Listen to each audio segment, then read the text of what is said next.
Wake up. Ebro in the morning with Laura Stiles and Rosenberg. You shouldn't be saying that on the air. Now, all the way bad would be Nicki Minaj having to do what she did. And for some reason, I feel like she had to do it. I feel like Nicki Minaj is working on something personal in conjunction with the Trump administration that will require her to have a speech at some UN conference and speak on behalf of what's going on in Nigeria that is being framed as an attack against Christians in Nigeria. Why do I have a problem with it? Because we ain't worried about Christians really anywhere else. Or for that matter, Muslims, Jews. There's a lot of groups that aren't being concerned with unless it's a strategic plan from the United States of America. And we've been watching this Nicki lean towards MAGA happening now for a while, for a few months. But that's why I say I feel like she's got to be working on it. There's got to be something in it for her. Well, let me just say this: the order didn't start. She was concerned about Christianity. No, and the order has been Daddy Trump. What does she call him? Shrump, Daddy Shrump.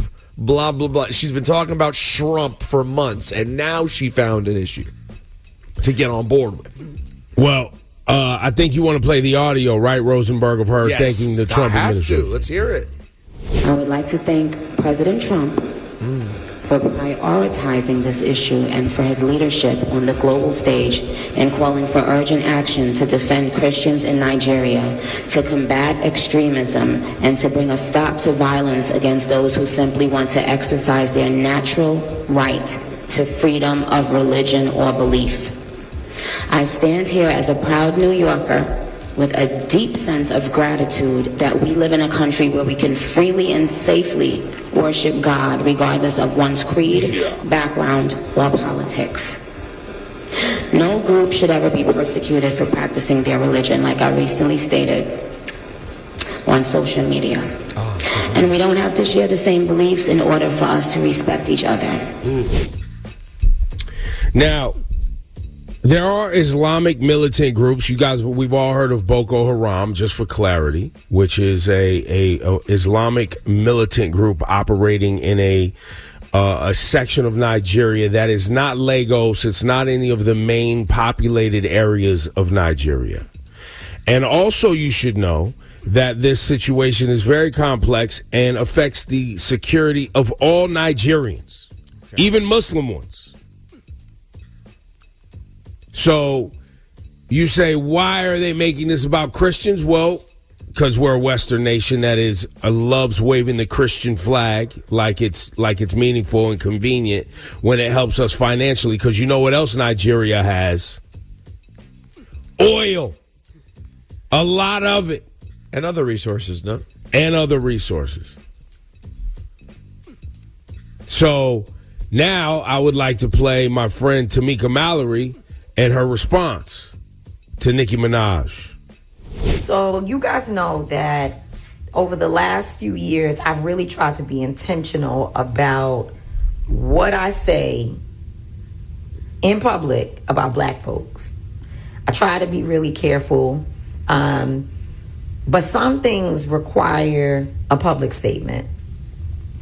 And as I've been watching this situation unfold with Nicki Minaj and Trump and Nigeria, I thought it was important for me to say a few things.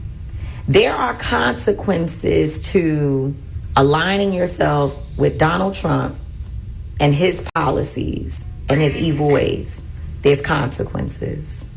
What we know is that as he turns his attention to Nigeria, understanding his history, there will absolutely be exploitation, theft of resources.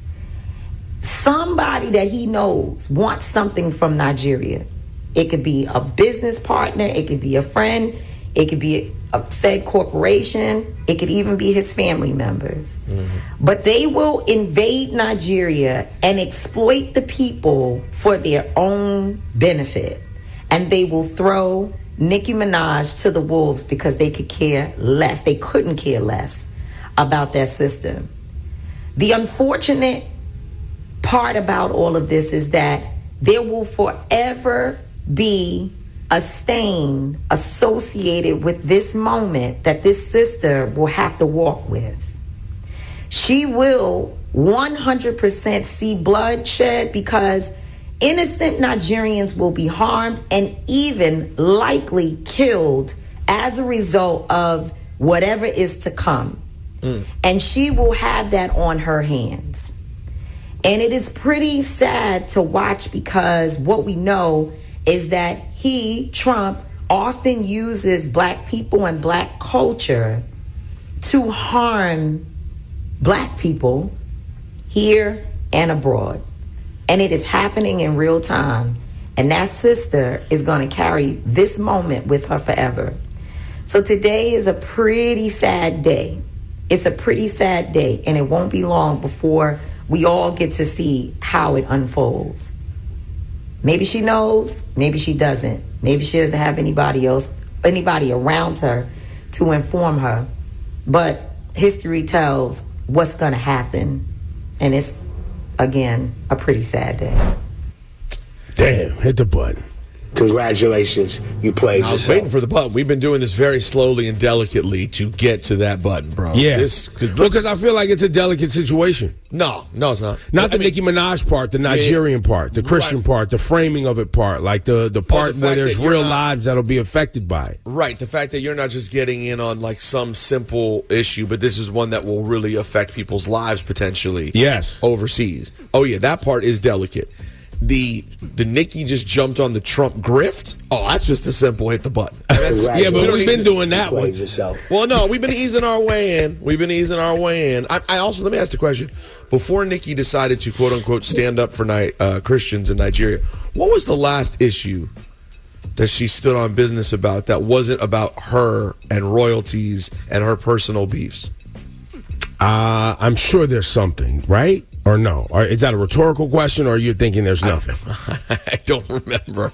Usually when she's standing up and loud about something, it's about a personal issue of some sort. And this is the one thing that has gotten her to really speak up with regard to all the things that have been happening in this country the last several years. This is the thing. She's always been that passionate on Christianity, the freedom, quote unquote, of Christianity in Africa. That's been her thing. Okay. Well, I ran some Googles. All right. She's sent disaster relief to Jamaica, but she didn't do a whole speech about it. She sure did. Yeah, I saw that. She has, let's see, Minaj has spoken out against police brutality and racial injustice in the past. Have any specific dates on it? No specific dates. And let's see, she's donated to Girls Refuge in Trinidad and Tobago, where she's from. That's good. Listen, I'm not saying she's a horrible person who's never done anything good in her life. I'm just saying this feels very out of nowhere in terms of this being the thing that she's standing on. Well, and look, the most controversial piece about it all is we know that it's not honest from the American federal government. That's the most outstanding piece of it all. What right? were the specific words she used to thank Trump for? His standing up for religious freedom or something? That's how we're describing Donald Trump? By the way, I'm going to say it again. Here in the United States, black Americans are predominantly Christian and are being persecuted all the time. When he's talking crazy to those black women who are politicians and calling them stupid and animals and all this other stuff that they talk, those are black Christians too. What about all the Latinos being chased down by ICE right now? Those are Christians too. Hit the button again. Congratulations, you played yourself. I told this. But We've the been Haitian monitoring this community grift being law. targeted. Christians too, I'm sure. Yeah. Well, the argument they can make is that those things aren't about the Christianity. They're being persecuted for other reasons. Like their skin color. But or what Boko language they Haram in speak. Nigeria is also killing Muslims. I have to reiterate that. Well, that doesn't go with this narrative, Ebro. Well, and that's why it's this. Pipe down with your information. Congratulations, Sorry. you played yourself. Sorry.